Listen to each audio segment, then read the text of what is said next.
Tupac Shakur was one of gangsta's rap's biggest stars, but he got caught in a collision of cultures when inner city gangs met up with the multi-billion-dollar record industry. I'll be back.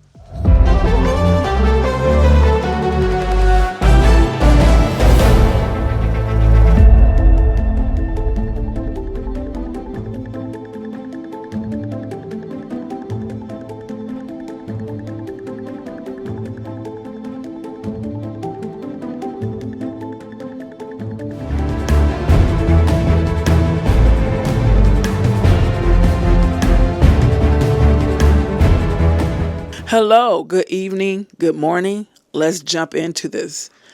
What I find interesting is when I find an article or stumbled across an article that was written back in the day, and you can gauge the temperature or the mindset or, what people thought, how they gauged certain things that took place, how they thought things happened a certain way, or the reasons they gave for what happened. This article that I found was written in was published in June 97, right after Tupac was murdered.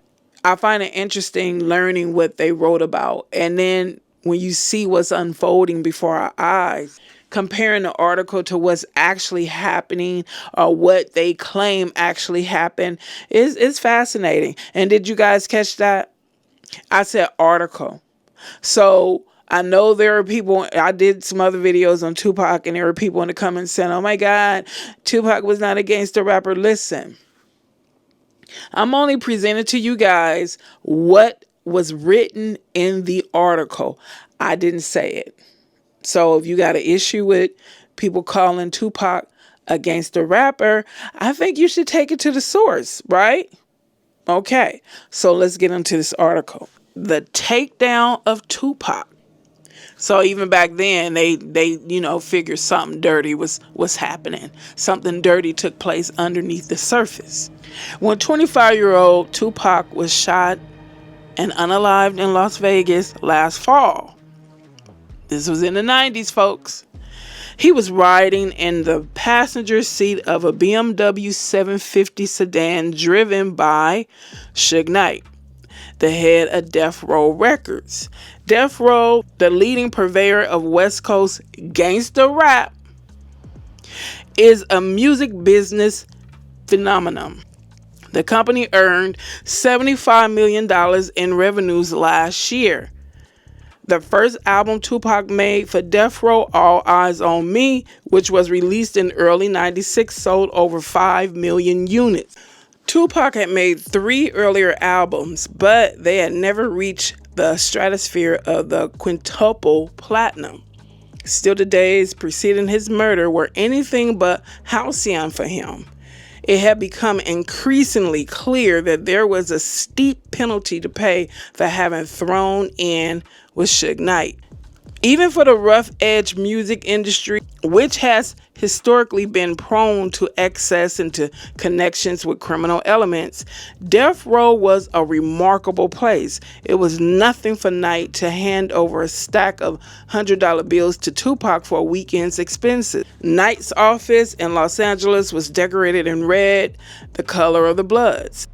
One of the city's principal gangs, a guard holding a metal detector, stood at the front door of the Death Row studio. I have not been to one other studio in this day where you have to be searched before you get in. A veteran of the LA music business who worked with Tupac told me. They have a checklist of people who can go in with guns. So you have to figure these guys have guns and it's a long run to the front door and there's security at the front door. They may try to stop you. Even if you get there, some of the security guards were gangsters just out of the penitentiary. They would look at you, staring right through you. No words would have to be said. Intimidation was Suge Knight's stock in trade. It is said that he forced a black music executive at a rival company to strip in the man's room and then make him walk naked through his company's offices. A mammoth 315-pound man, Knight has a substantial criminal record, replete with violent acts. Even when he was on his best behavior, say dealing with a white executive at one of the major entertainment companies, menace hung heavy in the air. One man told me about a negotiation he had in the apparent safety of his own office. Knight was attended by a bodyguard, and when they reached a difficult point in the deal, the bodyguard ostentatiously leaned forward and let his gun, which was worn in a holster under his jacket, slip into full view. For a time, the aura of violence served Knight well. It granted him enormous license in small things like keeping other executives waiting for hours without a murmur of objection, and in larger ones.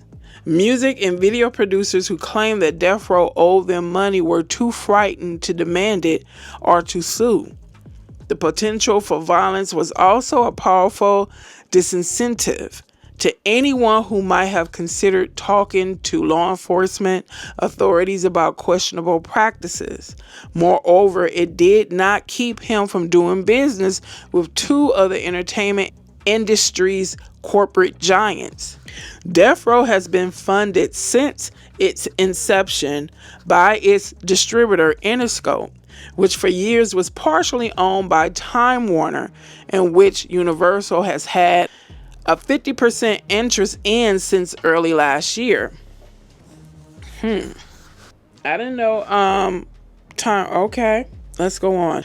After Tupac's murder, however, things began to unravel for Knight. In the summer of 1992, he had pulled a gun on two rappers, George and Stanley Linwood, for using a phone at the studio. After beating one of them with the gun, he ordered them both down on their knees, threatened to unalive them, and forced them to take off their pants.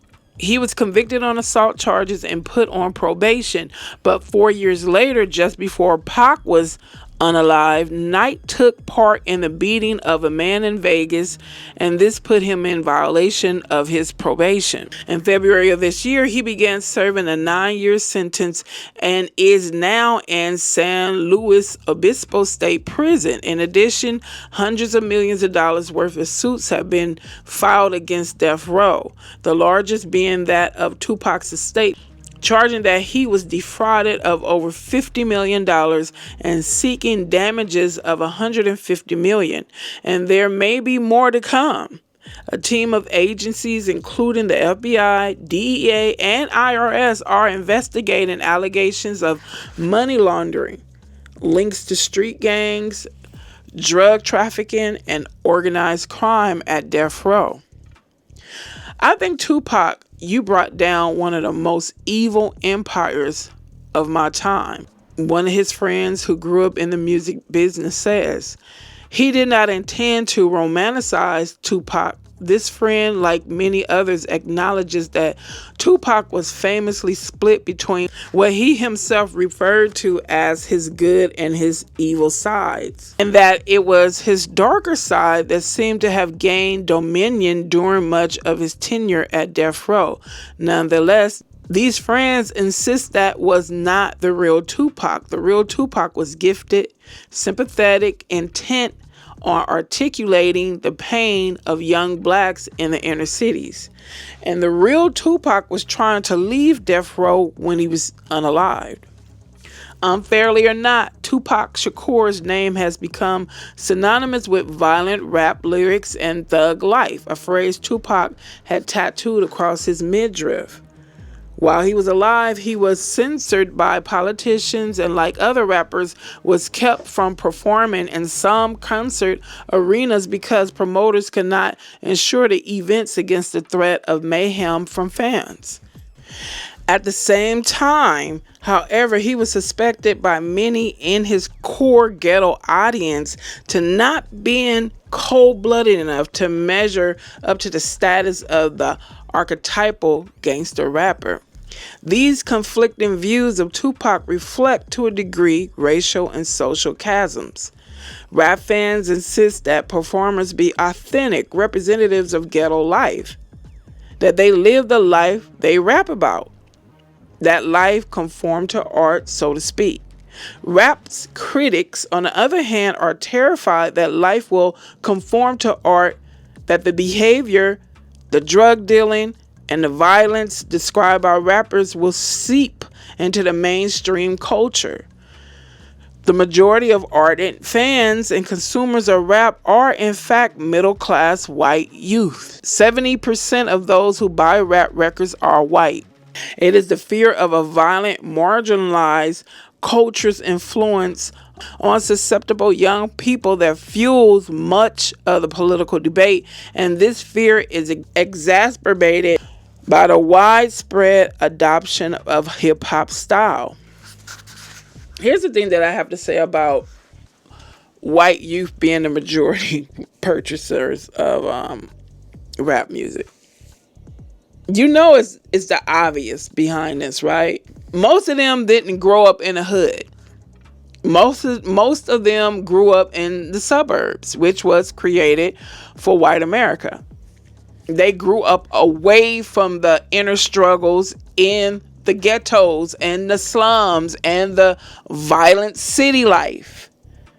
So some of them want to know. Some of them want to mentally experience what you say you went through.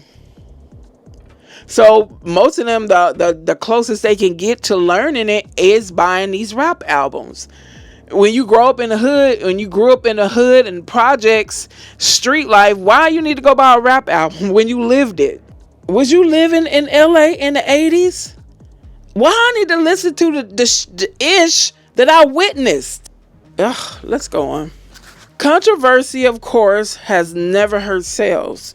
To the contrary, Tupac understood this very well, as did the record company executives who stood to profit from his talents and his notoriety.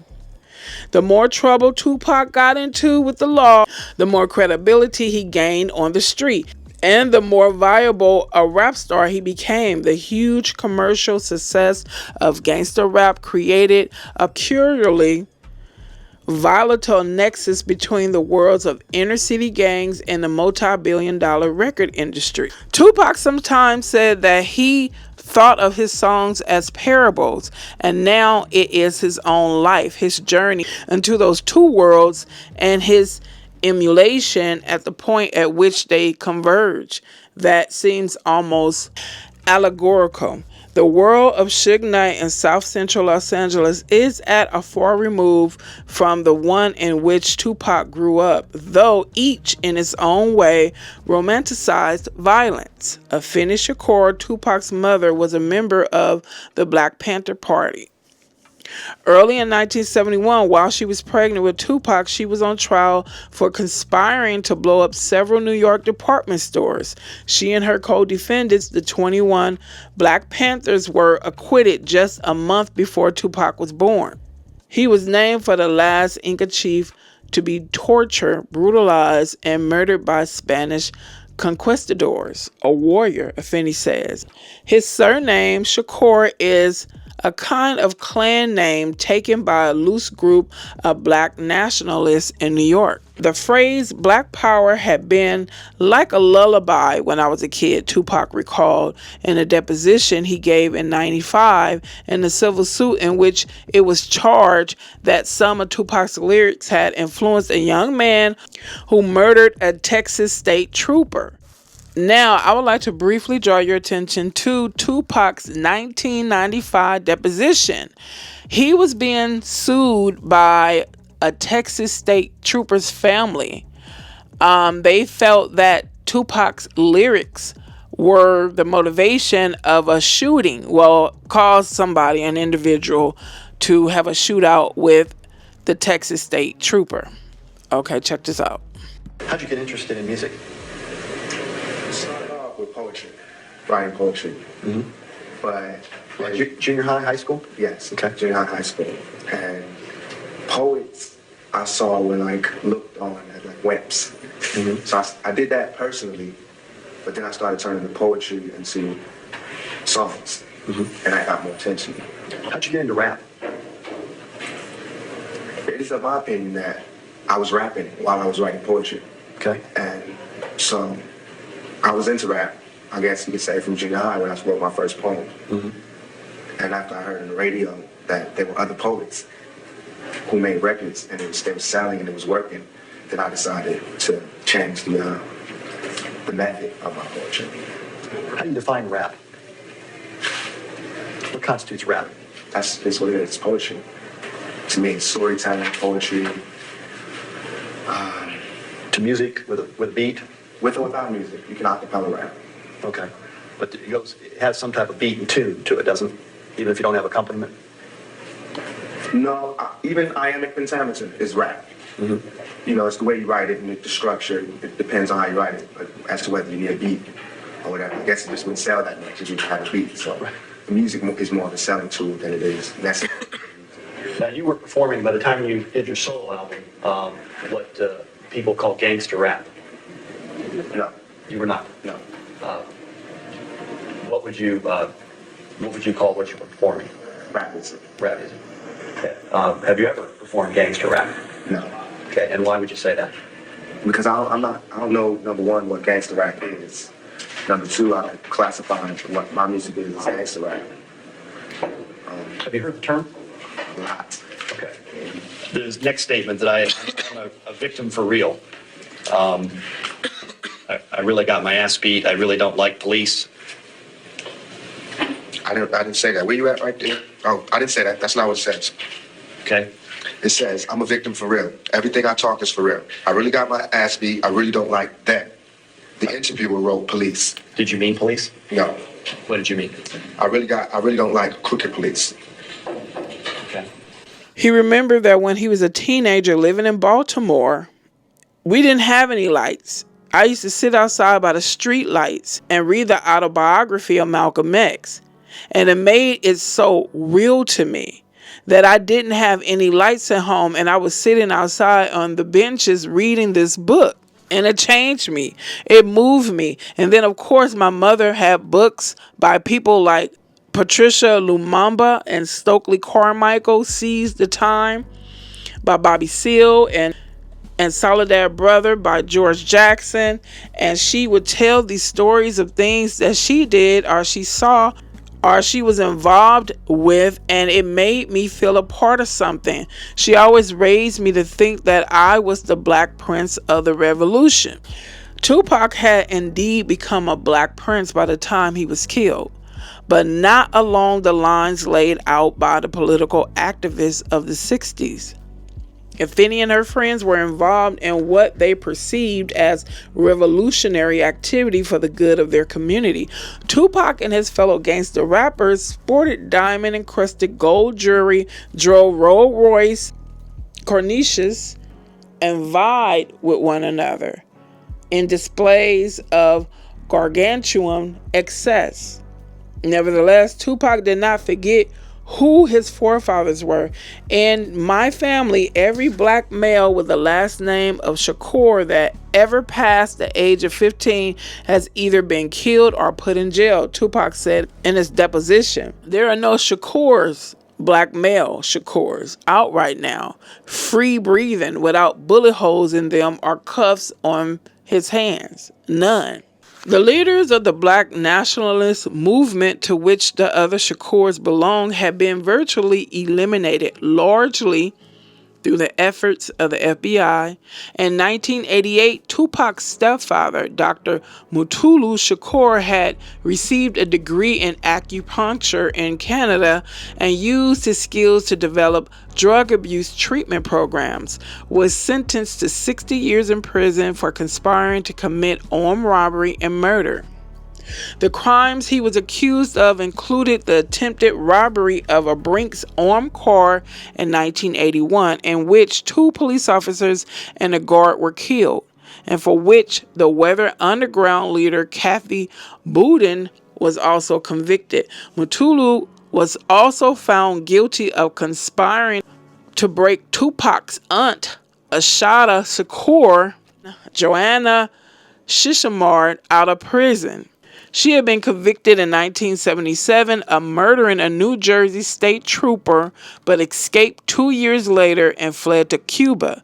Tupac's grandfather, Elmer Geronimo Pratt, is a former Black Panther Party leader who was convicted of killing a school teacher during a robbery in Santa Monica in 1968. He was in prison for 27 years. His conviction was reversed a few weeks ago on the ground that the government suppressed evidence favorable to him at his trial. Most significantly, that the principal witness against him was a paid police informant. So, from what I ascertained just reading this small amount is they was just gunning for Tupac.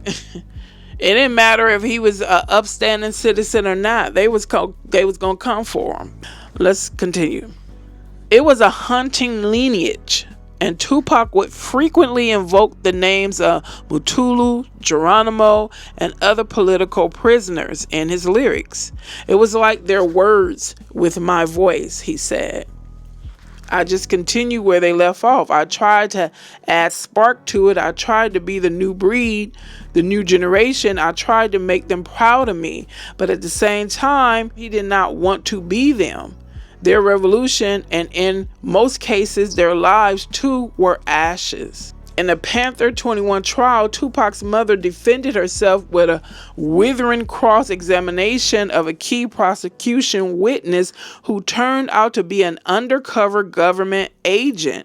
After her acquittal, this unschooled but intellectually powerful woman was lionized in liberal circles, invited to speak at Harvard and Yale, and subsidized in an apartment in New York's Riverside Drive. Tupac and his sister, Shakiwa, who was born in 1975, became small Panther celebrities on a radical chick circuit. Then everything changed. The political tide changed over. Tupac said in his deposition, "We went on welfare. We lived in the ghettos of the Bronx, Harlem, Manhattan." He estimated that he lived in like 18 different places when he started junior high school. In his deposition, Tupac said that by the time he was 12 or 13 years old, Afeni had developed serious drug and alcohol problems. Afeni disagrees. She says he was 17.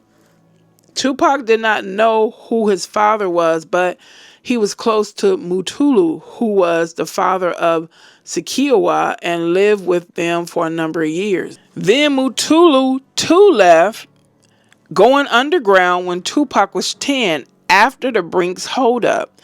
While their contact was not altogether broken, when I would feel he needed me, I'd do whatever I had to do to get there, even if it was just so that he could see me, and he'd wave, so happy, Mutulu recalled.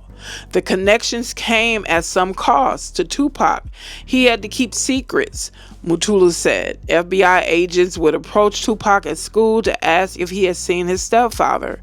Mutulu was on the FBI's 10 most wanted list until he was captured in 1986. The family moved to Baltimore, and when Tupac was 14, he was admitted to a performing arts school there. For a kid from the ghetto, the Baltimore School for the Arts is heaven, Tupac said in his deposition. I learned ballet, poetry, jazz, music, everything.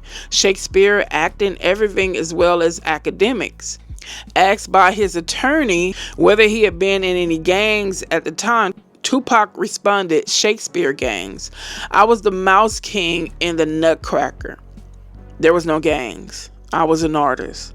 He had started writing poetry when he was in grammar school in New York.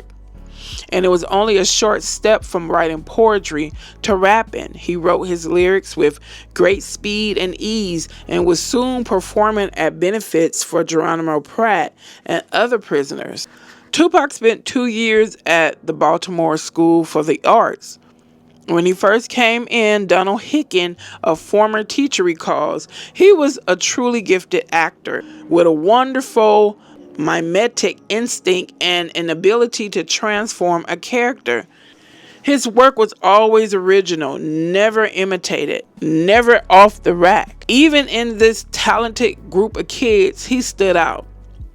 One of his schoolmates, Avra Warsofsky, told me that there was no suggestion of the belligerent, confrontational side of Tupac that would later come to dominate his public image. He was a dear, sweet person, Warsofsky said. There were inner city kids at the school who were tough, who stole, but he was not that, not one bit.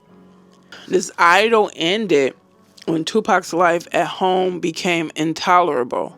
As he described in his deposition, he had no money for food or clothes. For a time, he stayed at the home of a wealthy classmate and wore his clothes.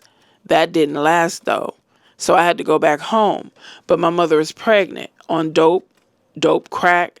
She had a boyfriend that was violent toward her. We weren't staying in our own spot. We were staying in someone else's spot. We never could pay rent. She always had to sweet talk this old white man that was the landlord into letting us stay for another month. He was making passes at my mom, so I didn't want to be there anymore. So I sacrificed my future at the School of Arts to get on a bus to go across country to California with no money. He was not quite 17. Tupac stayed for a time with Linda Pratt, the wife of the incarcerated Geronimo Pratt, in Marion City, a poor community north of San Francisco, and then with his mother, who also moved to California. But school in California did not provide a haven for him. I didn't fit in. I was the outsider. I dressed like a hippie. They teased me all the time. I couldn't play basketball. I didn't know who basketball players were. I was the target for the street gangs. They used to jump me, things like that. I thought I was weird because I was writing the poetry and I hated myself. I used to keep it a secret. I was really a nerd. Tupac's mother was at once a mythic figure to him and fallen. And his identification with his radical heritage was profoundly ambivalent. At times, he resented being the 90s voice of the Black Panther Party. Karen Lee, one of the publicists, told me. And at times, he wanted to be. Lee said that he was furious that his mother's former comrades made no moves to try to rescue her and her children when she became addicted to drugs. Indeed, when he was living in Marion City, destitute with no place to stay, his mother and he had fought bitterly, and he accused her of lying to him about her drug use. It was mainly street people who tried to help him. Man Charles Fuller, a friend who would later become his road manager, provided him with a bed and kept him from becoming a full-fledged drug dealer. His fortunes began to brighten slightly in 1990 when he got a job with the rap group Digital Underground as a road manager and dancer. But his real break came the following year when he was picked up by Interscope, a small company that had just been founded by the record producer Jimmy Iovine and the entertainment magnate Ted Field, and heir to the Marshall Field fortune, as a joint venture with Time Warner.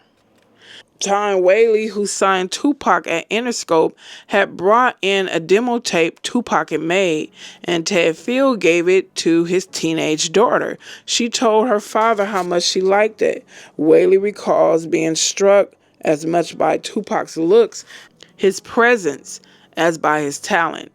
He remembers saying to his assistant, "Have you ever seen eyes like that?" Interscope had positioned itself as something of a maverick in the music business, producing mostly alternative rock and gangster rap, which drew on the culture of the gangs of South Central Los Angeles for its material. Rap was originally an East Coast phenomenon, an element of the hip-hop culture of the 1970s, which also included graffiti and breakdancing. Although hip-hop music broke into the mainstream in 1979 with the international hit Rapper's Delight, it was not until the late 80s with the emergence of gangster rap that it showed signs of becoming hugely commercial, especially when it gained a wide audience, a white youth, much as blues, jazz, and early rock and roll had. In 91, Interscope released Tupac's first album, Tupacalypse Now, which was replete with militant lyrics depicting violence between young black men and the police. This was the album that Vice President Dan Quayle said had no place in our society. I remember when Eazy-E's rap Boys in the Hood first came out. I was listening to that rap like I had never ever heard a rap song in my life. I was dumb. I probably looked like one of them suburban white kids, like mouth open, eyes bucked open. All black folks wasn't living around that, Yeah, and then this thing with Dan Quayle, what's so shockingly amazing to me in not a good way is when black folks do something, they're always labeled as violent, right? Yet a lot of people in this country want to forget how this country was so-called founded. It wasn't founded on peace. Slavery was violent. It was brutal. It was sinister. Let's go on.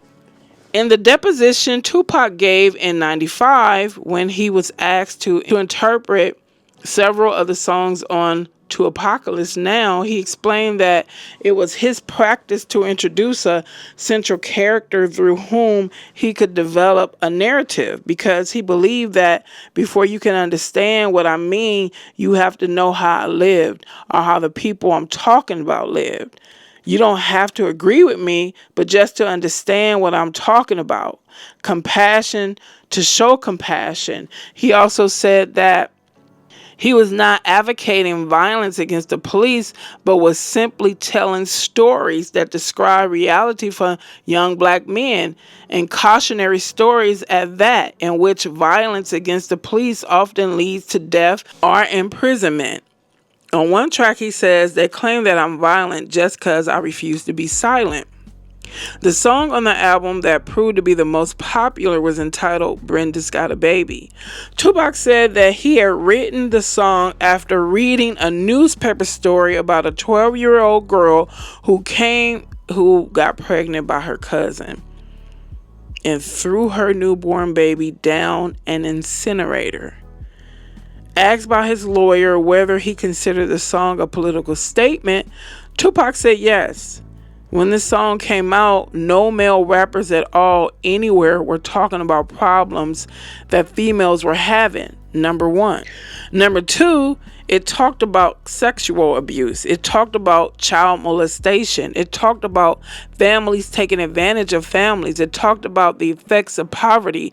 It talked about how one person's problems can affect a whole community of people. It talked about how the innocent are the ones to get hurt. It talked about drugs, the abuse of drugs, broken families, how she couldn't leave the baby. The bond that a mother has with her baby, and how women need to be able to make a choice. Rap music is notorious for having lyrics that are degrading to women, and much as Tupac would appear to be an advocate for women in Brenda's Got a Baby, and also even more in a later song, Keep Your Head Up, he wrote lyrics that were misogynistic as well. In The Lunatic, another song on the Tupacalypse Now, he boasted, "This is a life new itch every night." In the deposition, when asked how he could reconcile the conflicting sentiments, he said, "I wrote this when I was 17. It's about a character, someone like myself who just got into the rap business, went from having no girls to now there's girls all the time. He's just getting so much sexual attention, and he's in his mind a dynamo. He's Rudolph Valentino and Frank Sinatra. He's everybody. He can get anybody he wanted. I'm an actor and I was a poet. So I felt like I have to tell the multifaceted nature of a human being. A man can be sexiest and compassionate to a woman at the same time. I was. Look at The Lunatic and look at Brenda's Got a Baby. Tupac moved to Los Angeles early 92, and the stories he told in his music began to reflect more specifically his fascination with gang life. Each gang element wanted to claim him. His stepbrother Maurice Harding, a rapper known as Mopreme, says the cover of Strictly For My Niggas, Tupac's second solo album, was red, so everybody thought at first he was a Blood. But though he hung out with Bloods and more often their rival Crips, Tupac did not join either gang. He was at bottom an observer and chronicler, profoundly utilitarian in his approach to experience, and some thought people as well, and South Central LA, which is almost like a foreign country within a city so singular and bureaucratic are the gang customs, culture, and laws that govern it, was the richest territory he'd ever seen. He could be with this poet, this pimp, this thug. He could suck everything from each of them, and that would be part of him, said Man, the friend who moved with him from Northern California to Los Angeles and became his road manager. He started hanging around thugs. He would suck it up out of them and then use that in his music and his acting. People would be saying, Fred just got killed. Next thing you know, it's in his song. He was saying, if you don't know what's going on in the ghetto, this is what's going on.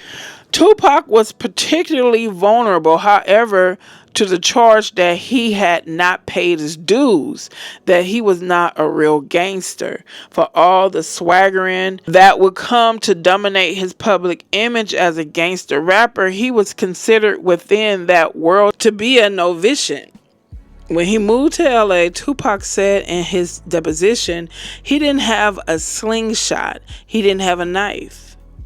I didn't have even sharp nails, but soon he had bought a gun and was practicing shooting it on firing ranges. He muscled his slight, lithe dancer body with weight training and began to cover his torso with tattoos. Even so, his countenance, when caught in repose, delicate, fey, androgynous, a face with long glass, limpid eyes tended to betray him, but he was adamantly tough. It irked him when they said fake gangster rapper, Mopreme told me. He was saying, I'm from the dirt. Y'all should be applauding me. I made it through the ghetto. I made it through school with no lights. I'm real. We the same person. By 93, Tupac seemed to have become obsessed with gang life. He was spinning from one altercation and arrest to the next. He got involved in a fight with a limo driver in Hollywood, tried to hit a local rapper with a baseball bat during a concert in Michigan, and collected criminal charges and civil suits. According to Man and others, many of these incidents were consequence of someone challenging Tupac's right to rap hard lyrics. People would test him, Man explains. And Pac felt, I have to prove that I'm hard. I would say to him, most gangsters are people who wish they didn't have to be hard. At Tupac's instigation, he, Man, and another friend had all got a 50 niggas tattoo, symbolizing a black confederation among the 50 states. Nigga in Tupac's lexicon stood for never ignorant, getting goals accomplished. In words of wisdom, he raps, niggas, what are we going to do? Walk blind into a lie or fight and die if we must, die like niggas. I never could have had that word tattooed on me before, Man told me. But Pac said, we're going to take that word that they used and turn it around on them to make it positive. When Tupac got his Thug Life tattoo, his manager, Watani Tai Himba, a former Black Panther who had been close to Tupac since he was a small boy, was apoplectic. I said, "What have you done?" Tahimba recalled. "We talked about it, and it became clear that he did it to make sure he never forgot to dispose, never forgot where he came from. He was straddling two worlds, and he saw that we never make it as black people unless we sell out. He was saying he never would." Tupac collaborated with 4 other rappers on the album, Thug Life Volume 1, which grew out of an earlier project called Underground Railroad. The idea was that the album would enable gang members to escape street life by becoming musicians. There were to be subsequent volumes of Thug Life with a new group of gang member rappers each time. Some of the songs that Tupac and his fellow artists wanted to include were rejected by Interscope.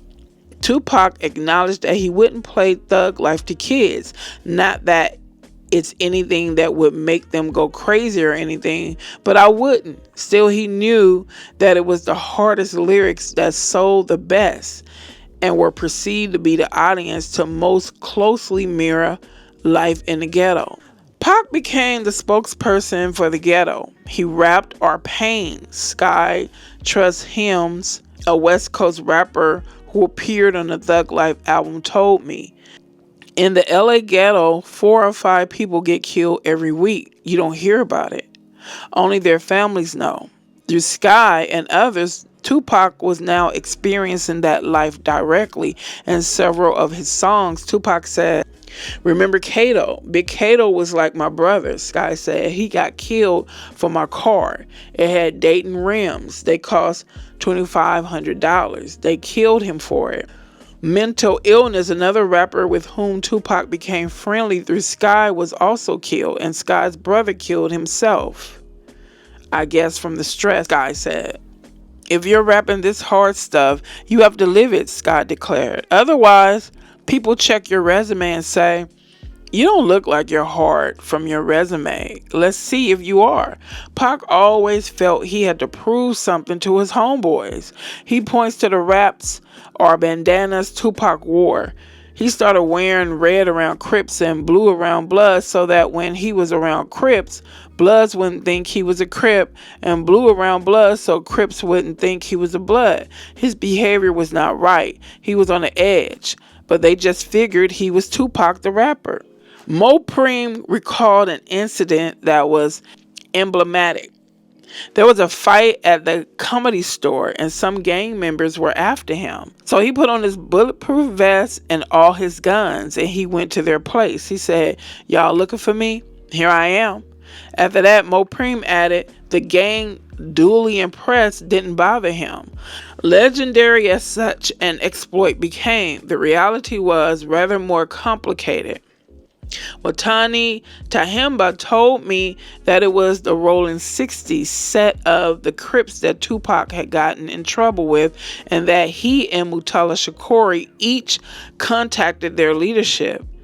"I did it from the street, Mutala did it from prison, and together we got it under control." Then he went to the Crips' place. After that, they were under orders not to harm him. Regarding Tupac's dramatic gesture, Tahimba said it was machismo. Of all Tupac's much publicized violent confrontations in the tempestuous year 1993, none better illustrated the degree to which he had become an exemplar of the gangster rap mandate than his arrest for shooting 2 off-duty police officers in Atlanta. The officers, who would later say had been harassing a black motorist, the charges were dropped when it emerged that the policemen had been drinking and had initiated the incident, and when the prosecution's own witness testified that the gun one of the officers threatened Tupac with had been seized in a drug bust and then stolen from an evidence locker. The shooting in Atlanta made Tupac a hero to some, a demon to others.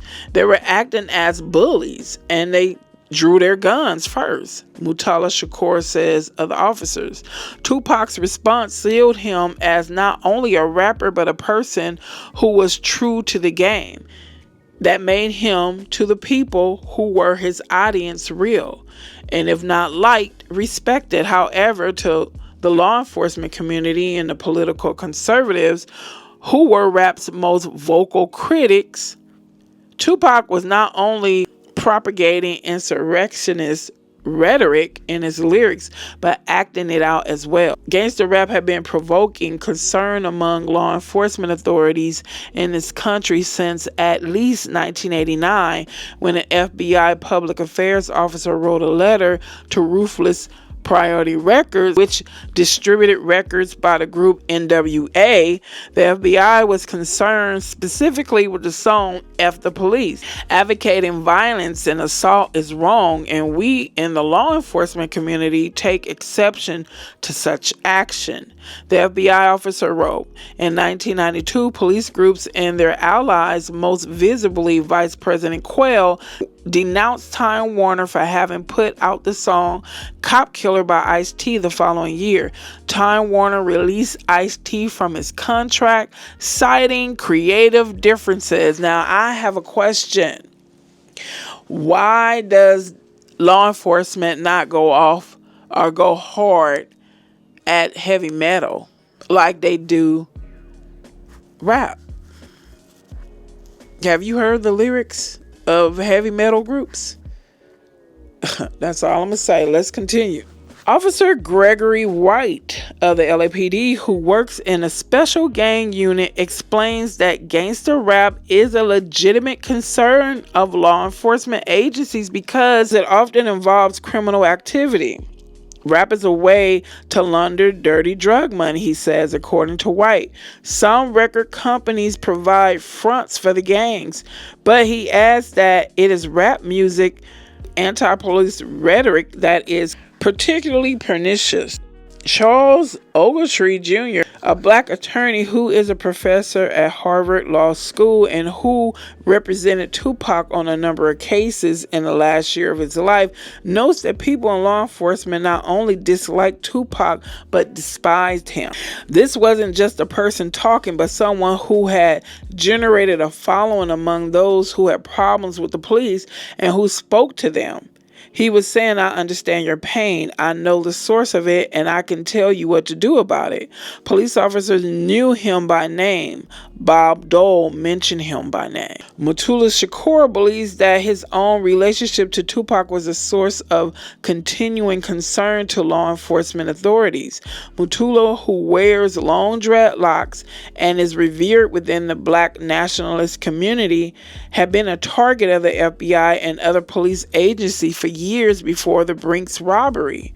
During his trial, the federal district court judge confirmed that the rights of Dr. Shakur were violated by the COINTEL program. COINTEL was initiated by the FBI to neutralize black activist leaders as well as certain right-wing extremists. Recently, in a development not unlike that in the case of Geronimo Pratt, Mutulu was granted permission to file a motion for a new trial on the ground that evidence was discovered indicating that the government withheld information that would have been favorable in his defense. In spring '94, about 6 months after Tupac shot the police officers in Atlanta, Mutulu was moved from the penitentiary in Lewisburg, Pennsylvania, to the super maximum security federal prison in Marion, Illinois, and from there to the country's most maximum security institution in Florence, Colorado. In a memorandum written in February '94, the warden of Lewisburg argued that Mutulu needed the controls of Marion, in part because of his outside contacts and influence over the younger black element. Mutulu is convinced that Tupac became a lightning rod after he shot the policeman in Atlanta. This disenfranchised the young blacks who were poor and hopeless. Have no leader, Mutulu said. Their heroes are cultural and sports heroes. No one, not Jesse Jackson, not Ben Chavez, not Louis Farrakhan, has as much influence with this sentiment as rappers. So when Tupac stands up to a white cop, shoots it out, and wins the battle, gets cut free, and continues to say the things he's been saying, the decision to destroy his credibility is clear. Whether by happenstance or not, about 2 weeks after the Atlanta shooting, something occurred that could have been better designed to remove Tupac from circulation, and that would ultimately lead to his undoing. While in New York for the filming of the movie Above the Rim, Tupac had been socializing with a Haitian-born music promoter, Jack Agnet. Tupac was playing the part of a gangster named Birdie in the movie, and he told friends that spending time with Agnet helped him in his portrayal of Birdie, much as hanging out with the gangs in South Central provided him with material for his lyrics. He said that he was studying Jack, that Jack was Birdie. Wantani Tehimba recalls, but Tehimba was alarmed by the relationship and warned Tupac to keep his distance. I told Tupac the first time I met him. Charles Fuller told Tupac everybody told him to stay away from Jack. Tupac ignored the warning. Jack had all this gold and diamond jewelry. Man says he had money, he had a nice BMW. He could get you in any club. Pac was starting to be known then, and he couldn't get in all the clubs. Jack spent about $4,000 or $5,000 on Tupac in the beginning. He just overwhelmed him. According to someone else who knew Agnet, Madonna, with whom Tupac would become close, was one of Agnet's celebrity friends. On November the 14th, 93, Jack and Tupac went to Nails, the downtown New York club. A friend of Agnet, identified only as Tim, introduced Tupac to a 19-year-old woman named Ayanna Jackson. She expressed her interest in him. They danced together and she performed OS in a corner of the dance floor. They went to his hotel where they had intercourse. The next day she called and left many messages on his voicemail, saying among other things how much she enjoyed his prowess. 4 days later, on November the 18th, she returned to his hotel suite. There she found Tupac, Man, Agnet, and an unidentified friend of Agnet's.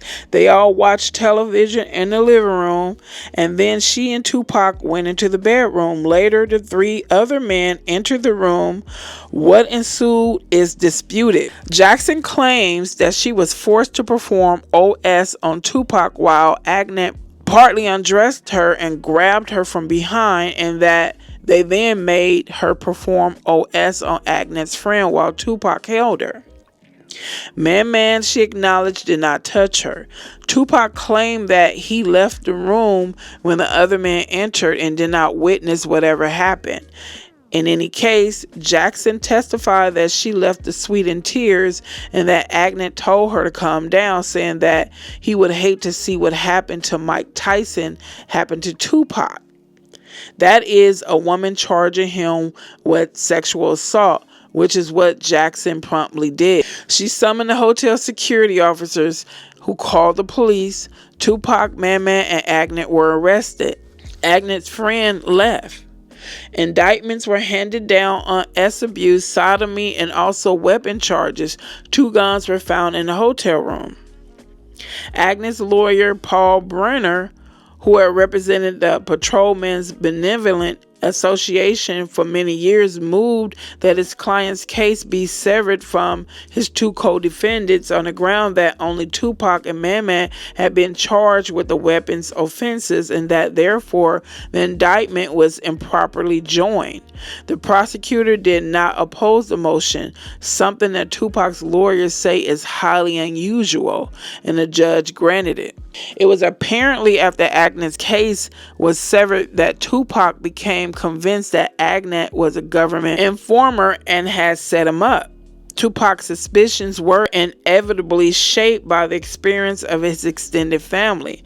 Jack didn't smell right to me, says Wantani Tehimba, who considers himself particularly attuned to the presence of undercover agents because of his long history with the Panthers and what he learned from COINTEL files obtained through the Freedom of Information Act.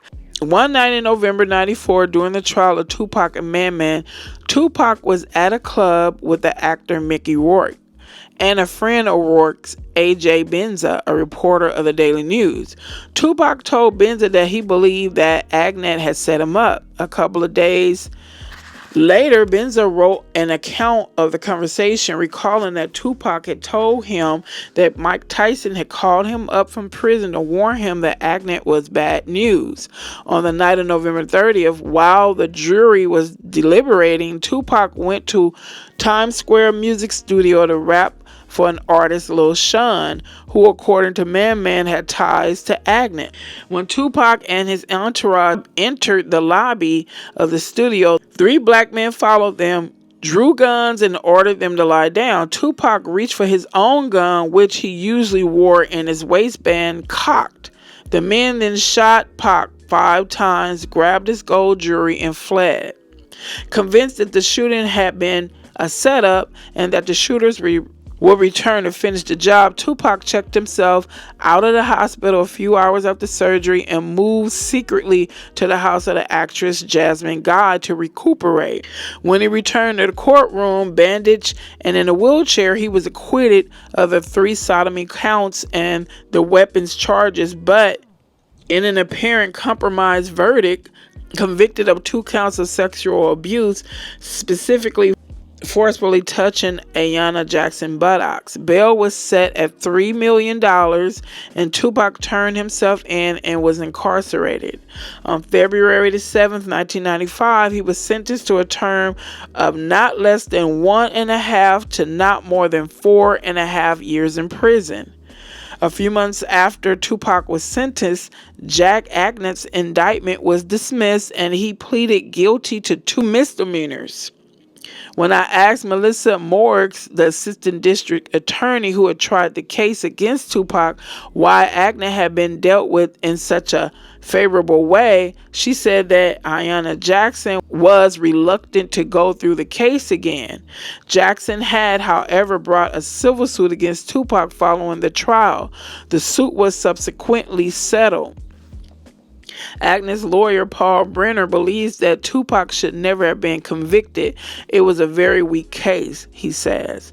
A lot went on at Nails. Brenner suspects that the police planted the gun they found in the hotel room. I worked for the BPA for 10 years. I know the police. The police are friends of mine, he says, but Tupac had no friends in the police. I couldn't find a one policeman who had a good word to say about Tupac. Tupac's conviction that Agnet has set him up seemed only to deepen with time. He went public with it on his last album, The Don Illuminati. I hope my true MFers know this to be the realest ish I ever wrote. Listen while I take you back and lay this rap. A real life tale about a snitch named Haitian Jack. Knew he was working for the feds, set me up, wet me up, niggas stuck me up. Agnet has filed a suit for libel against Tupac's estate, Death Row, Interscope, and the producer and engineer of the song, and the publishing company. Ayanna Jackson has always maintained that she was not involved in any setup. What role Agnet, the police, or any governmental entity may have played in the sexual assault case against Tupac is conjectural. But this much is plain. Once the gears of the criminal justice system were set in motion, Tupac was penalized more for who he was, a charismatic gangster rapper with a political background, than for what he had done. Melissa Morg seemed to share the animus many police officers felt for Tupac. Charles Ogletree argued in his appeal that her conduct was so prejudicial, she railed against Tupac as a thug, among other things, that a new trial was warranted on that ground alone. The setting of bail at $3 million, Ogletree commented, was inhumane, and the sentence was out of line with the conviction. Tupac was sent to the Clinton Correctional Facility in Dannemora, New York, a maximum security prison. The entire case, Ogletree said, reeked of impropriety. In the very beginning, prison granted Tupac a sort of grace, extricating him from the manic overcharged existence he had created for himself. Outside, he drank heavily and smoked marijuana constantly. Now his mind was clear. And in Dannemora, he was liberated from the demands of his music. His gangster rapping had been opposed, he said. He had been required to maintain the pose, and he did not regret doing so, but it was opposed nonetheless, and one he was abdicating. He had laid down the tracks of a new album, Me Against the World, before he was incarcerated, and having finished that, he told Vibe magazine, "I can be free." When you do rap albums, you got to train yourself. You got to constantly be in character. You used to see rappers talking all that hard ish, and then you see them in suits and ish at an American Music Award. I didn't want to be that type of nigga. I wanted to keep it real, and that's what I thought I was doing. But I let somebody else represent it. I represented it too much. I was thug life. With the opportunity to reflect sober on the events that led to his incarceration, he said he realized that even though I'm innocent of the charge they gave me, I'm not innocent in terms of the way I was acting. I'm just as guilty for not doing nothing as I am for doing things. He accepted blame for not having intervened on behalf of Ayanna Jackson. I know I feel ashamed because I wanted to be accepted and because I didn't want no harm done to me. I didn't say nothing. In April 95, while he was still in prison, he married Keisha Morris, whom he had been dating for about 6 months before he was put in jail. Eminently responsible and level-headed, she was going to school and holding down a job. She didn't smoke marijuana. She didn't immediately have sex with him. Morris told me that on our first date, they saw a movie and then Tupac prevailed on her to stay in his hotel room. When she insisted on going to bed fully dressed, he protested only that you could take off your sneakers. In the deposition he gave in a civil case brought against him by the family of the young man who had murdered the Texas state trooper, Tupac described his new wife. She's 22. She's a Scorpio. She just graduated from John Jay College with a degree in criminal science, and she's taking a year off. She's going to go to law school. She's nice. She's quiet. She's a square. She's a good girl. She's my first and only girlfriend I ever had in my entire life, and now she's my wife. Tupac and Morris talked about moving to Arizona and what they would name their kids. He started to organize his finances and attempted to settle the numerous lawsuits pending against him across the country. But in the forbidding, almost feudal background of the Clinton Correctional Facility, his efforts seemed increasingly irrelevant. His lawyers were filing appeals in his case, and under those circumstances, he could have been allowed to post bail, but the district attorney's office was fighting his right to do so, and proceedings dragged on month after month. What he had spoken of initially when he was first at Rikers Island as prison's gift of respite and introspection now had been overshadowed by the nightmare of incarceration. Dannemora was a hellhole. He had a 1 to 4 year sentence, and they put him in a maximum security prison. One of his lawyers, Stuart Levy, says, Levy recalls that while he was visiting Tupac one day, Tupac had a rectal search when he came in to the visiting area. Then we spent 6 hours there in full view of the guards. Then the guards started saying, Tupac, Tupac, in a falsetto voice, putting up their fingers with these plastic gloves, waving them. It's time. Why a second rectal search? When he had been sitting in their plain view with his lawyer. Why except to humiliate him?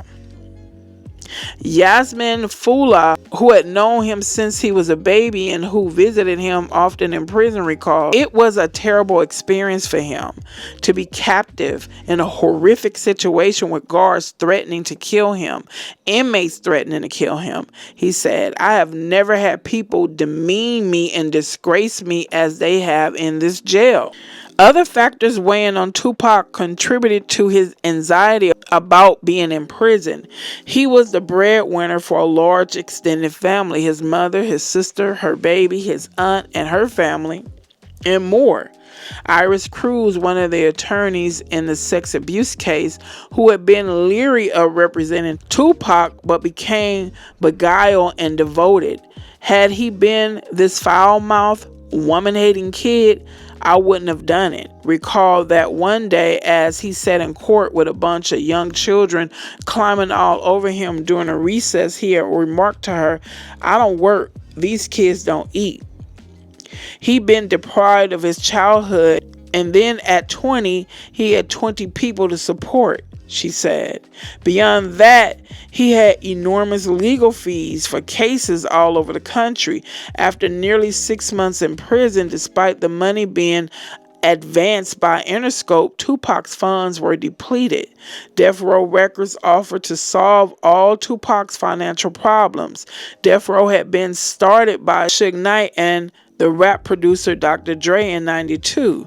Knight was a former University Nevada football star who had grown up in Compton in South Central Los Angeles in the late 80s. He had worked as a bodyguard of a LA rap scene, eventually developing a friendship with Dre, who was then a member of the group NWA. Knight persuaded Dre that he was getting cheated by his record company and that he should leave. Knight is alleged to have threatened Dre's producer with baseball bats and pipes in order to break his contract.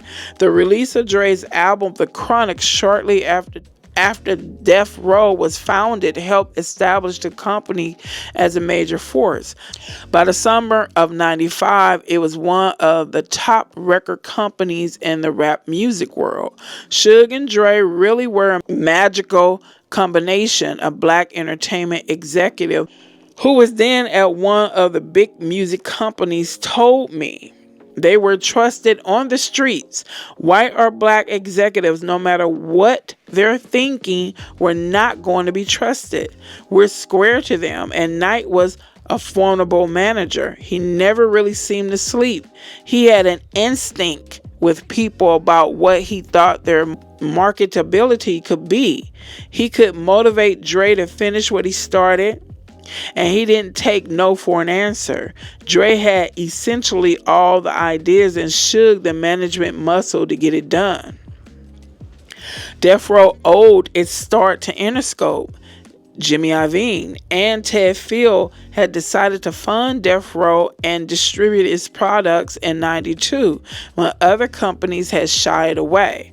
One executive at a major studio had turned down the prospective Death Row venture, told me that he and his colleagues felt that life is too short to assume the risks they believed in association with Knight might pose.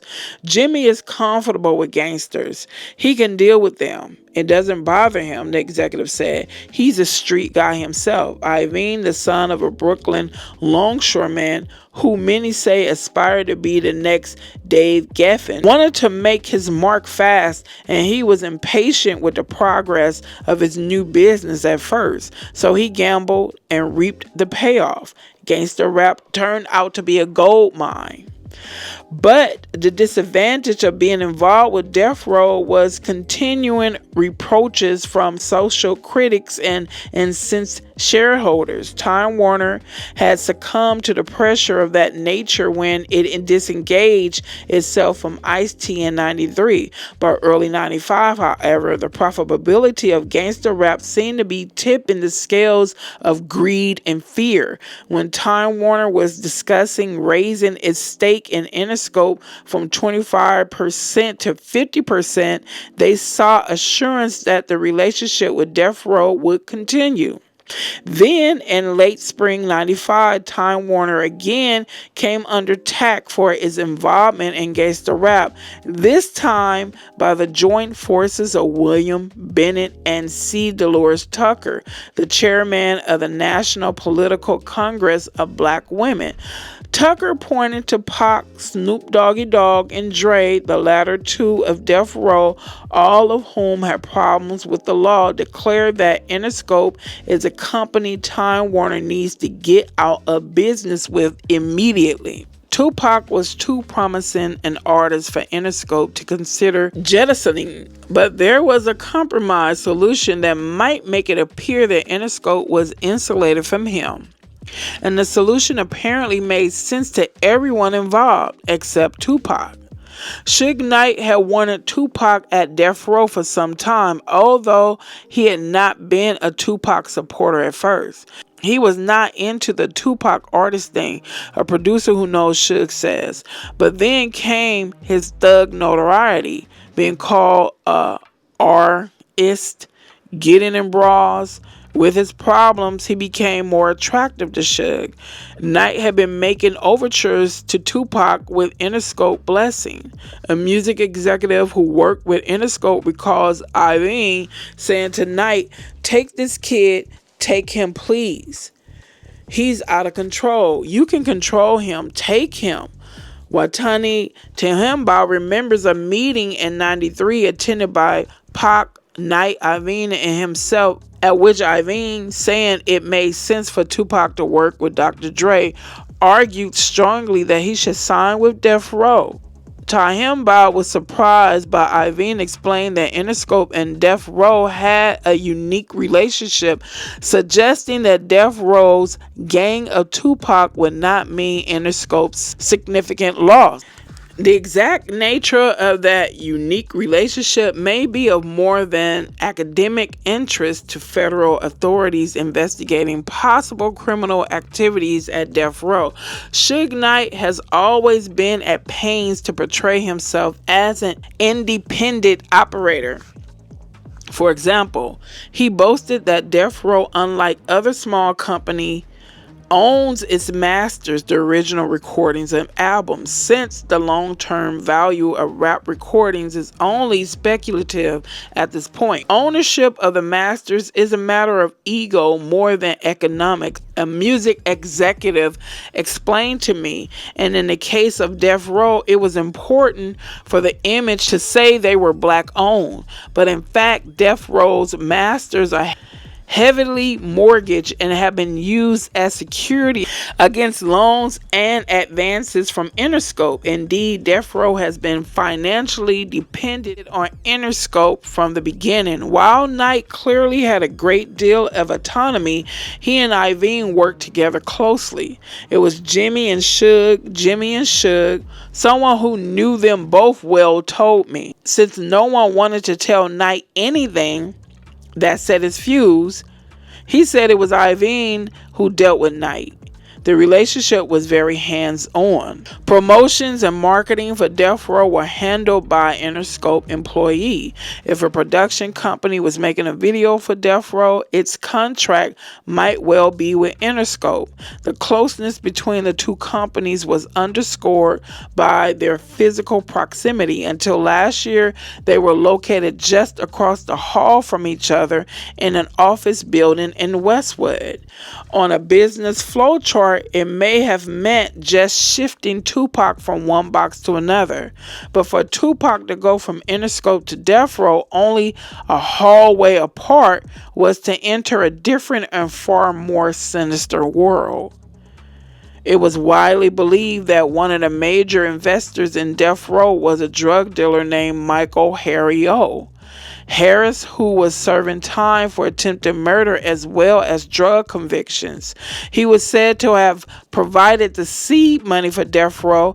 Knight and Harris lawyers David Kenner, who had also become the lawyer for Death Row, were supposed to be guarding Harris' interests. There were even rumors that the company was being used to launder drug money. on a continuing basis. Moreover, it was said that there were contracts out on Knight and that Harris was unhappy with Knight's business practices.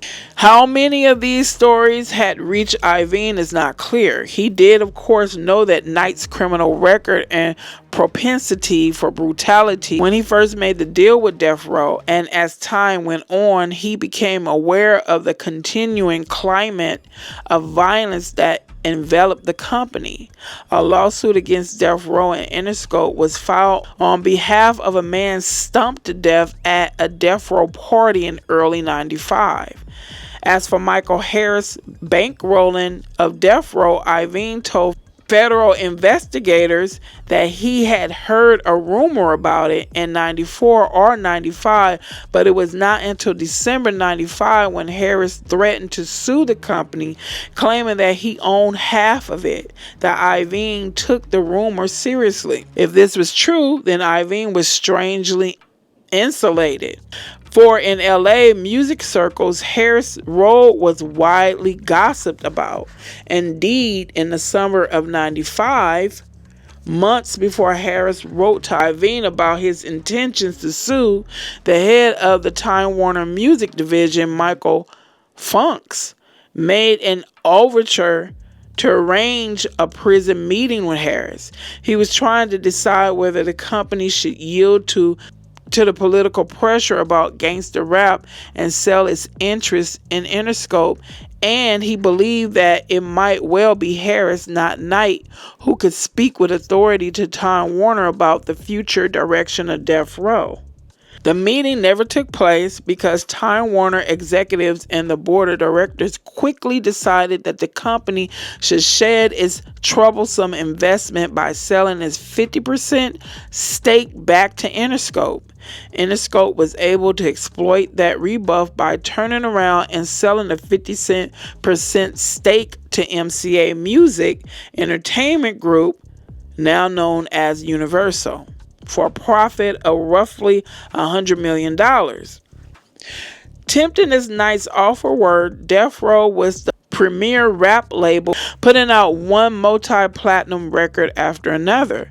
Tupac had consistently declined to leave Interscope, but in the summer of '95, when it seemed as though his incarceration might continue indefinitely for years even, if he was not allowed to post bail, he was more desperate than he'd ever been. It was in this bleak moment that Knight and apparently Eyez as well saw the opportunity to arrange things the way they wanted to. It had become not only attractive but vital to Death Row that Tupac joined the label. One of the company's biggest stars, Snoop Doggy Dogg, was facing a murder trial, and it was rumored on the street that Dr. Dre was leaving. Dre would indeed leave by early '96. Death Row could not afford to lose both artists. And Knight surely knew that Tupac would be more popular than ever after his prison term, more real to his audience than he had been before. Even though Interscope advanced Tupac $600,000 during the 9 months he was in prison, he was broke and frustrated. To Tahimba, there seemed to be an unspeakable synchrony at work. Interscope would not or could not provide enough funds for Tupac. And as Knight became a more and more importunate suitor, Interscope was squeezing us to get us to go to Death Row. Tahimba says. Knight, accompanied by Death Row's lawyer, David Kenner, who had come to play a major role in the company for exceeding specific legal tasks, made repeated trips to Denimore to visit Tupac. Knight promised to solve Tupac's most intractable problems. According to several people close to Tupac, Knight claimed that Kenner could cure the legal logjam and win permission to post bail. Knight further promised that he would put up some portion of the bail and, more important, make Death Row the corporate grantor for the entirety. Knight swore he would make Tupac a superstar, much bigger than he had been with Interscope, and he would solve Tupac's financial worries. He would even buy Affinia House. It was a dazzling hand. What was probably Knight's trump card, however, was a thing that he and he alone could offer Tupac: the aura of gangster power. Even though Tupac had claimed that he had outgrown the gangster pose, his stay in Dame Mora had made him feel more vulnerable than ever before.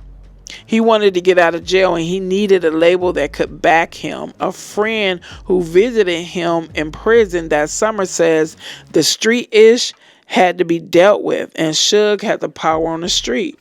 Tupac brooded about being shot in the Times Square recording studio and about what he believed was the setup by Jack Agnew. He also suspected people who were there in the studio that night: Andre Harrell, now the head of Motown, Bad Boy Entertainment CEO Sean Puffy Combs, the rapper Christopher Wallace, known both as Biggie Smalls and as Notorious B.I.G., and others. They all denied any involvement. At first, Man said Tupac did not believe that Biggie, who had been a good friend of his, who had visited him when he was recuperating from his wounds, had been involved in any way. But when Tupac was in jail, he was getting letters from people saying Biggie had something to do with it. He started thinking about it. It got so out of hand, it grew. And once it got that big publicity, you had to go with it. Watani Tahimba, Stuart Levy, and Charles Ogletree all say they argued vigorously with Tupac about his decision to go to death row. Tupac told us, "The trouble with all of you is you're too nice," Levy recalls. Tahimba told me that at his last meeting with Tupac at the prison, Tupac hugged him, wept, and said, "I know I'm selling my soul to the devil." Kenner drafted a handwritten 3-page agreement of Tupac to sign. Within a week, in a stunning coincidence, in the New York Court of Appeals granted him leave to post bail. The money was provided by Interscope and a division of Time Warner, although Tupac always gave Suge full credit. Knight and Kenner arrived in a private plane and white stretch limo to pick Tupac up, underscoring the degree of porousness between Interscope and Death Row.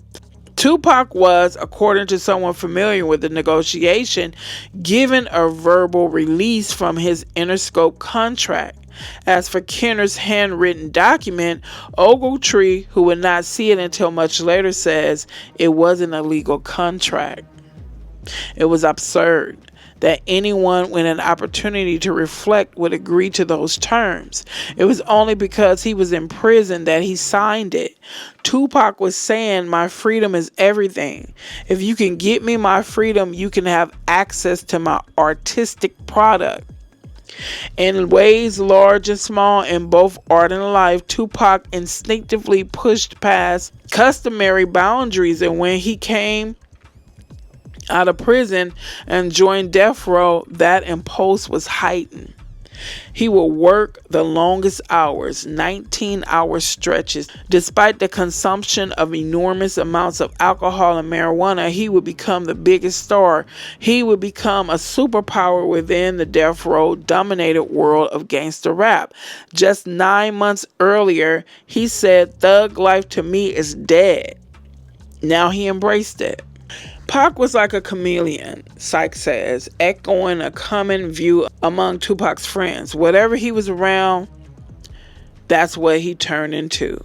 And when he got around death row, he tried to be that. While Tupac had transgressed many social limits, he had also drawn to him people who tried, with varying degrees of success, to moderate his behavior. But when he set out for a province of death row, he left behind virtually all of these punitive guardians, among them Watani Tahimba, Karen Lee, Man, even his wife Keisha. Their marriage was later annulled. Yasmin Fula, who was one of the few old friends who remained close to Tupac, says that he was out of his element. It was a completely different, solider mentality. He was fascinated by it because of the absence of a male figure who could say, "Leave it alone." He was always looking for a father, Watani Tahimba says. In me some and Mutala some. But what he missed was one father with the good and the bad, not a composite. By the time Tupac met the man who said he was his father, a former Black Panther named Billy Garland, he materialized at Tupac's hospital bedside in New York after Tupac was shot in the Times Square lobby. The encounter failed to satisfy him. It was in Suge Knight, many thought, especially when they saw the two together, the slender, lithe young shadowed by the older's massive bulk, the one all animation, the other exuding authority, that he found that connection. Tupac and Knight seemed almost inseparable in the months after Tupac's release from prison. They worked together long hours in the studio and socialized when they were through. One of Tupac's friends remembers watching them sing a song from the soundtrack of Gridlock, You Ain't Never Had a Friend Like Me. The combination of Tupac and Knight seemed to have been combustible, with each activating the most explosive elements in the other. Someone who has known Knight well for years points out that it was after Tupac arrived at death row that its signature excess became even more pronounced. Fancy clothes, gold, diamond jewelry, especially heavy medallions laden with diamonds and rubies, bearing the death row symbol of a hooded figure in an electric chair. Rolls Royce, 4 were purchased to celebrate Snoop Doggy Dogg's acquittal on murder charges, and lots of women. Before Tupac, a knowledgeable insider pointed out, Death Row had not had a real star. They had Snoop and Dre. They're entertainers. Snoop could be sitting quietly over there in a corner. He gestured to one end of the restaurant we were sitting in. But if Tupac were here, he would create such a ruckus. People would be saying, "That's Tupac. He has star aura." Suge saw that and he liked that. All of a sudden, there were all these pictures of Suge together with Tupac feeding off each other. Once Tupac came out of prison and joined Death Row, he probably did more to stoke the flames of a much publicized feud between East and West Coast rappers than anyone, for all the posturing and displays of bravado, aspirations cast on everyone's integrity. This was primarily a feud about money. Rap had originated in the East, but stating in the late 80s the gangster rappers from Los Angeles were more successful. Then Puffy Combs' Bad Boy Records, which was based in New York, began putting out its own version of gangster rap, which the West Coast insisted was merely derivative. When Tani Tehimba told me that much of Tupac's anger at Biggie Smalls, Puffy's most successful rapper, was based on professional jealousy. Tupac was in jail and Biggie's single, One More Chance, was number 1 on the charts. In an interview in The Source in March 96, Tupac claimed he had been sleeping with Biggie's wife, the singer Faith Evans, and he went so far as to taunt Biggie about it in a song, "I F'd Your B, You Fat MFer." Some of those close to Tupac were appalled at the Faith Evans imbroglio. She denies that such an encounter with Tupac ever took place. The trouble with what Pac was doing with this East Coast West Coast thing was it was just something that got out of hand, a publicity thing. But brothers in the street think something is really going on and they're going to die for it, Sky contended. Pac was like a person starting a fire and it got out of control. When the East Coast West Coast war was simply verbal, it was useful for its marketing possibilities, but it may also have played into a real, not hype desire for vengeance on Knight's part. Since he is said to have blamed Puffy for a close friend's murder, the feud moved to a new plane at a Christmas bash in '95, hosted by Death Row at the Chateau LeBlanc mansion in the Hollywood Hills. A record promoter from New York, Mark Anthony Bell, who is an associate of Puffy Combs, is said to have been lured upstairs to a room where Knight, Tupac, and their entourage had been drinking. Bell was allegedly tied in a chair, interrogated about the killing of Suge's friend, and hounded for the address of Puffy and Puffy's mother. He is alleged to have been beaten with broken champagne bottles, and Knight is said to have urinated in a jar and told Bell to drink from it.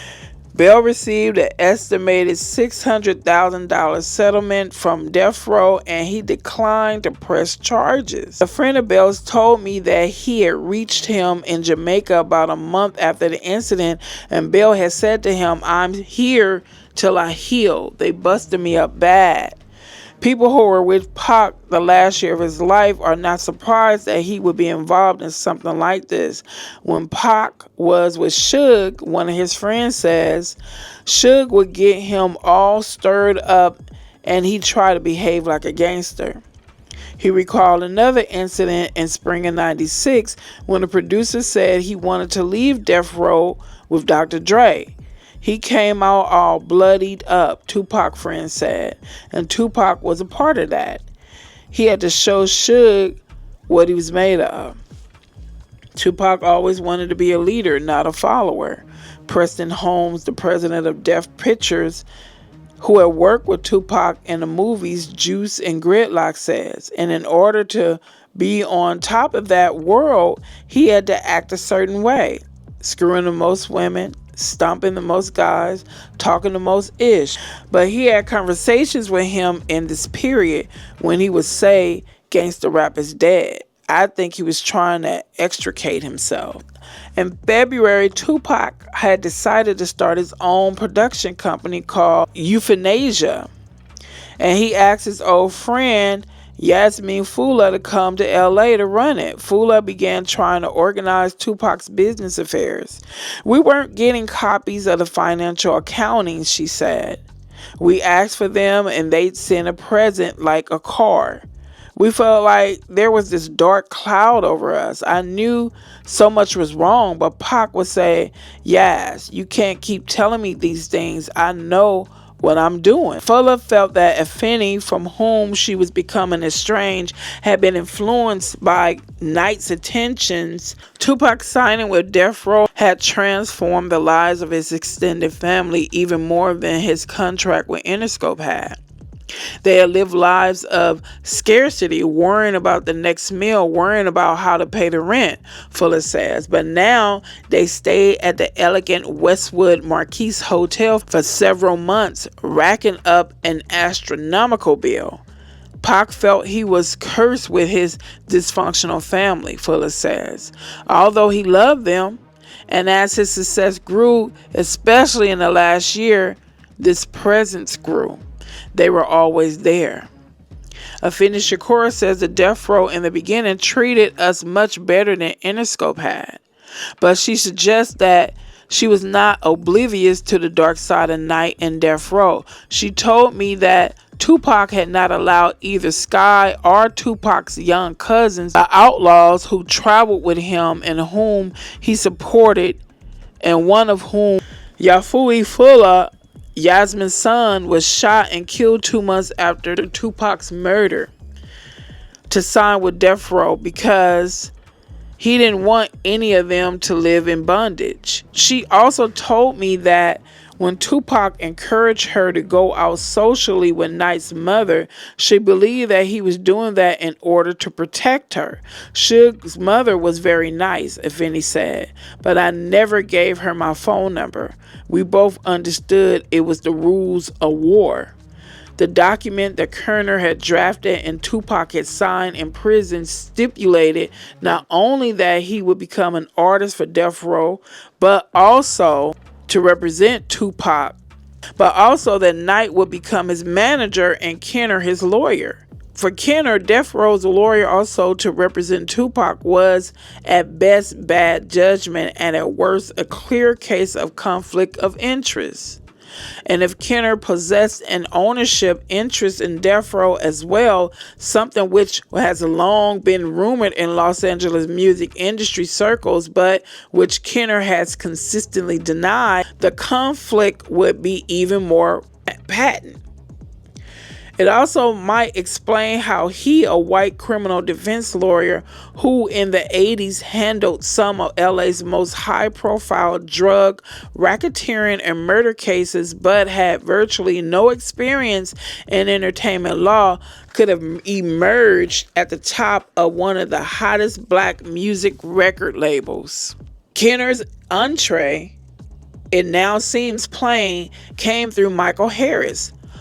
Paul Palladino, a private investigator who has worked closely with Kenner for years, told me that back in 91 or so, David was representing Michael Harris on his appeal, and Harris introduced him to Suge. In his unfiled complaint against Death Row and Interscope, Harris alleged that he had a prison meeting in September 91 with Kenner and Knight to discuss the terms of his investment and what would become Death Row. Harris and Knight were to be equal partners, he alleged, and Kenner was to set up the corporation and help Knight manage it.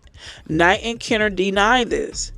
In its first couple of years, other lawyers who were retained by Death Row told me Kenner was doing its criminal defense work and he did not appear to have a broader role. But in 95, he was, some thought, the proverbial power behind the throne. Too many of Tupac's friends, the relationship between Knight and Kenner fit a familiar pattern. A black gangster who has access to the streets works in consort with a white player who is connected to levers of power in the world at large. Knight might wear a ring with the initials MOB, Members of Bloods, but in their eyes, Kenner was the real thing. David Kenner began to represent Tupac as his entertainment lawyer and as his lawyer for civil and criminal cases in California. But Tupac asked Charles Ogletree to continue to represent him as well. Ogletree told me that he repeatedly wrote letters to Death Row asking to see the contract Tupac signed with Death Row in prison and to negotiate a formal contract under more conscionable circumstances, but all his efforts, he said, were met with silence, divergence, and outright misrepresentations. Ogletree was also handicapped in his effort to carry out Tupac's instructions to settle some of his numerous civil lawsuits. Tupac came out of jail with no money. He would say, "I want to take care of this case. I wouldn't negotiate a settlement," he would say. "Good, Death Row has my money. Tell them to send the check." When the check didn't come, Ogletree continued, "I would call Kenner. He would say it's in the mail." And then when it never arrived, he would say he was sending it. He would say he was sending it FedEx. Then when it didn't arrive, he would say he'd wire it. Ogletree added, "Should have been able to close the deal, but it was never possible. We had to go through the record company." It was as though he had no life except that given to him by Death Row. By the late spring, Ogletree says Tupac was carefully plotting his escape. He had euthanasia, he had the Outlaws, he had his movie deals. He was building something that was all to be part of one entity. He had a strategy. The idea was to maintain a friendly relationship with Suge, but to separate his business. The precedent of Dr. Dre's departure from Death Row did not seem especially encouraging. A music business executive who was friendly with Dre says that Dre left because he was uncomfortable with Knight's business practices. Dre abandoned his interest in the company to return for a relatively modest financial settlement, and Interscope facilitated the divorce by giving him a lucrative new contract. "Look at Dre," Ogletree says, "such a brilliant, creative musician. He started Death Row, and in order to get out, he had to give up almost everything. Now, what would it take for Tupac, the hottest star around, whose success was only growing?" From a legal standpoint, Ogletree said it was not so difficult. The contract signed in prison could be challenged, but you have to live after that. It was a question of how to walk away with your limbs attached and bodily functions operating. "I remember seeing him just before his 25th birthday," Ogletree continued. "He felt it was a glorious day. He never imagined he'd live to be 25, but there was a sadness in his eyes because he still had these chains binding him. This was not where he wanted to be. I said, 'You could be anything you want to be.' He said, 'Can I be a lawyer?' I said, 'You be a damn good lawyer.'" I sent him a Harvard Law School sweatshirt. Most of the summer, Tupac was on the set of Gang Related, a film in which he was co-starring with Jim Belushi. The night it wrapped, Tupac celebrated by taking one of his lawyers, Sean Chapman, to dinner at the Peninsula Hotel in Beverly Hills. He had been seeing a lot of Kadada Jones, Quincy Jones' daughter, but that didn't deter him from flirting with Chapman. She remembers him driving away from the Peninsula in his midnight blue Rolls Royce with the top down, playing Sinatra's Fly Me to the Moon. It was a romantic and light-hearted interlude, and a stark contrast to the grave business Tupac was transacting. Just a few days earlier, August the 27th, Tupac had severed a critical tie to Death Row. He had been on the set all day and in the studio all night, full of recalls. He sent us to the studio to get cassettes of what he had done the night before. He wanted to listen to it. They said no, that Kenner wouldn't allow it. Pac went crazy. He fired Kenner. I typed the letter, and he gave me permission to hire another attorney. Tupac waited far longer than I wanted him to, Ogletree said. But to Tupac's more streetwise friends, firing Kenner seems impossibly rash. Sky didn't know that had happened until I told him, and when I did, he looked at me for a long time, as if he was having difficulty processing what I had said. Then he murmured repeatedly, "He fired Kenner?" Sky didn't know that had happened until I told him. And when I did, he looked at me for a long moment, as if he was having difficulty processing what I said. Then he murmured repeatedly, "He fired Kenner?" Tupac was brilliant, but he wasn't smart, another friend says. He didn't realize, or he refused to accept what anyone from the street would have known, that you can't fire Kenner. You don't leave Death Row.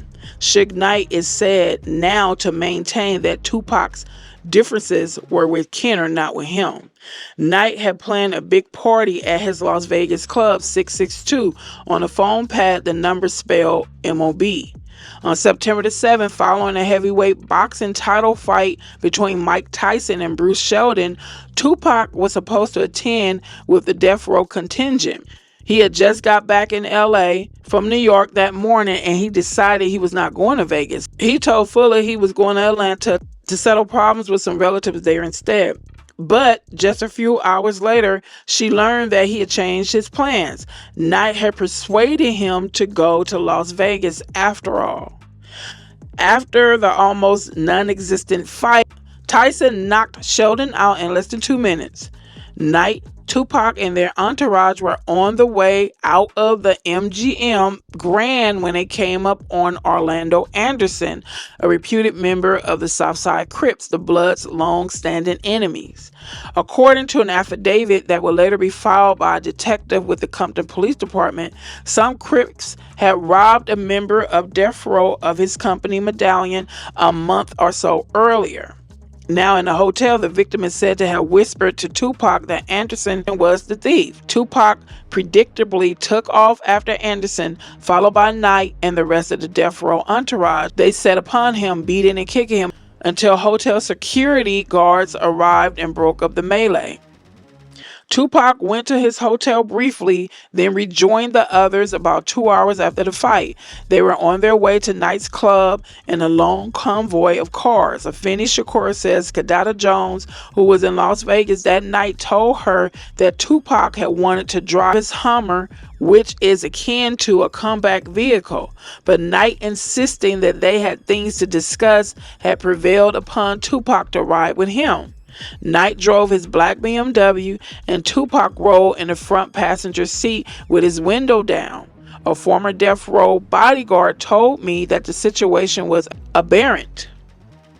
Ordinarily, an armed bodyguard would have been riding with them, and additional armed bodyguards would follow in the car behind. This night, however, Knight and Tupac rode along. The outlaws were in the car behind them with a bodyguard who was unarmed. A white Cadillac pulled up alongside Knight's BMW, and a black man who was riding in it fired about 13 shots from a .40 caliber Glock pistol into the passenger's side, hitting Tupac, who struggled to get into the back seat. Knight, by his own account in a subsequent police interview, pulled him down. Tupac was hit 4 times. Knight's forehead was grazed. He would later maintain he had a bullet lodged in his head.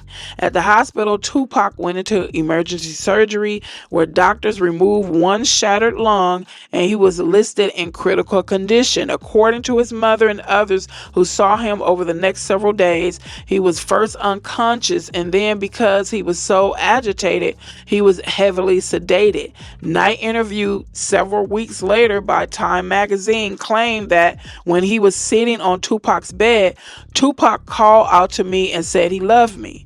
Tupac died on the afternoon of September the 13th. Afeni says that doctors tried to resuscitate him several times and that she then told them not to try again. She later told me that when he was thrashing about, she surmised that he was trying to tell one of his cousins that he wanted him to pull the plug. She also said repeatedly that Tupac would not have wanted to live as an invalid. On March the 9th, 6 months after Tupac was murdered in Las Vegas, Biggie Smalls, who had been singled out by Tupac as a traitor and mortal enemy, was shot in his car as he left a music industry party in Los Angeles. No arrests have been made in either Tupac's or Biggie's murder. While the Las Vegas police would appear to have been almost lackadaisical in their approach to Tupac's murder, they made only a perfunctory attempt to question Tupac's cousins who were riding in the car behind Knight's, for example.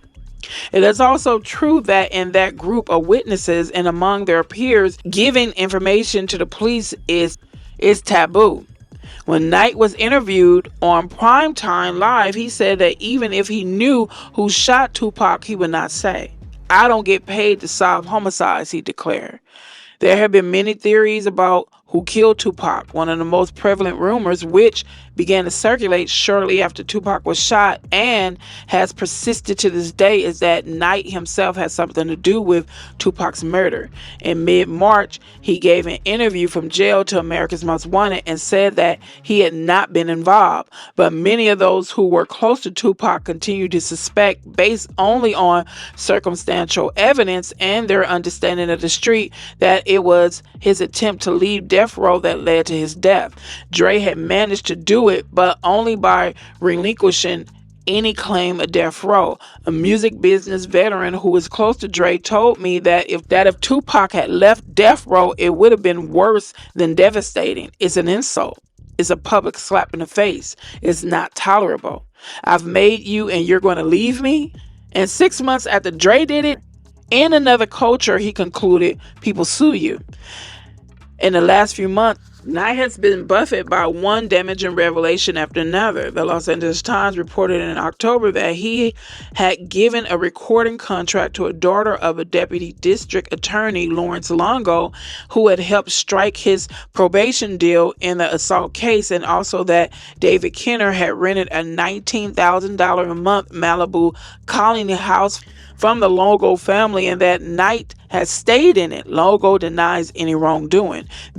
And Renard and Feldman, a division of Coopers and Libran, has signed a document saying that he stole $4.5 million from death row. Contract was said to have told federal investigators that he had been invited to a San Fernando Valley house where Knight, Kenner, and others were gathered, that he had been forced to his knees and, fearing for his life, signed a handwritten confession that Kenner had drafted on the spot.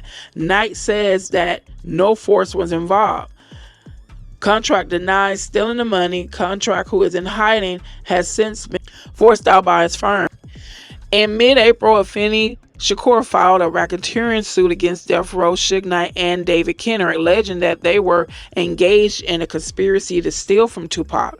The suit included a claim against Kenner for malpractice and breach of fiduciary duties, charging that his purported representation of Tupac was in hopeless conflict with his own interests, insomuch as Kenner The suit alleges was both an attorney for Death Row and an owner of it.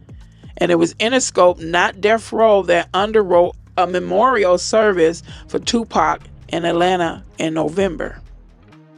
Interscope has, in a way, been a model of corporate responsibility. Indeed, in a strictly corporate sense, it has done more than was required. Tupac was not officially Interscope's artist after all, but Interscope executives may feel a level of responsibility for having pushed Tupac into Suge's arms. And there is also a compelling business rationale for Interscope to do everything possible to quell the skirmishing between Tupac's estate and Death Row.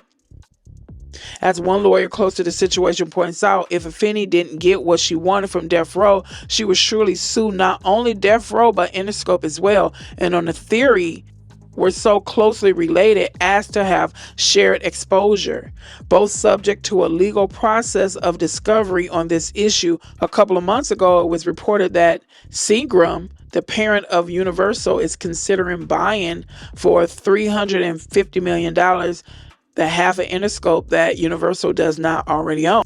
Too many blacks in the music business, the lack of congruency in this particular mortality tale is bitterly familiar. Suge Knight has retained Milton Grimes, who defended Rodney King, to represent him in a federal investigation. Grimes argues that Death Row did not operate in a vacuum. Their money came from Interscope and from MCA, and they, Interscope, were hands-on. So, if there are going to be indictments, let them take on the industry, not just one black business.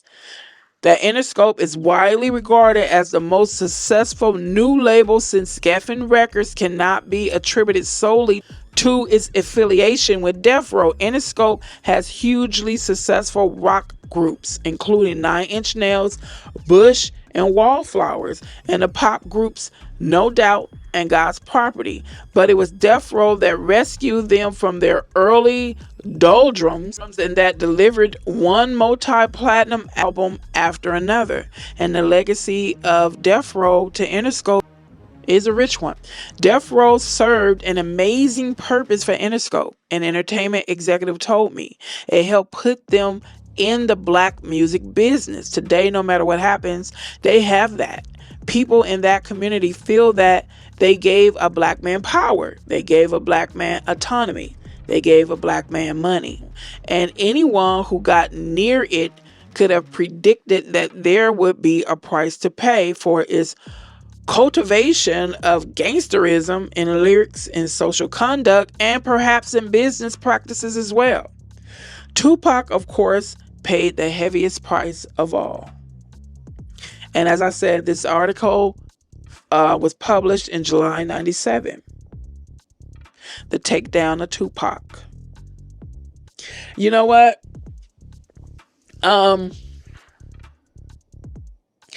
That article opened my eyes to so much. You know, I know it's being said that Puffy has something to do with Tupac's death. But reading this article, I never laid my eyes on the article. I never laid my eyes on this article until now, even though it was written in 97. I didn't know it existed until a few months ago. Yeah, it makes you think about things a lot differently. And I believe the music industry has a lot of blood on its hands.